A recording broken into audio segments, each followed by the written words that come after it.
আওয়ামী লীগকে প্রথম পুনর্বাসন করেছে, রক্ত দিয়ে শহীদ প্রেসিডেন্ট জিয়াউর রহমানকে এটা ঋণ শোধ করতে হয়েছে। জাতীয় পার্টি দ্বিতীয়বার আওয়ামী লীগকে পুনর্বাসন করেছে, জাতীয় পার্টি নাই হয়ে গেছে, ছয় টুকরা হয়ে গেছে পিজার মতো, এখন নাই এটা। তৃতীয়বার জামাত আওয়ামী লীগকে পুনর্বাসন করেছে 94, 95, 96 সালে। জামাত হাজারে হাজারে লাশ দিয়ে রক্ত দিয়ে এটা ঋণ শোধ করতে হচ্ছে এখনো। চতুর্থবার আওয়ামী লীগকে পুনর্বাসন করেছে 111 এর সরকার, সিভিল এবং মিলিটারি ব্যুরোক্রেসি।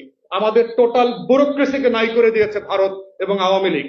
অতএব যারা আওয়ামী লীগের মতো একটা গোখরা সাপকে, একটা কোবরা এবং কুমিরকে পুনর্বাসনের রাজনীতি করছেন, তাদেরকে ইতিহাসে ফিরে যেতে হবে। ইতিহাসের নোট বইগুলো দেখবেন, আপনারাও কিন্তু গোখরা শাকের কামড় থেকে বাঁচতে পারবেন না। অতএব ভেরি কেয়ারফুল। জুলাই রেভলিউশন হচ্ছে শত্রু মিত্র চেনার রাজনীতি।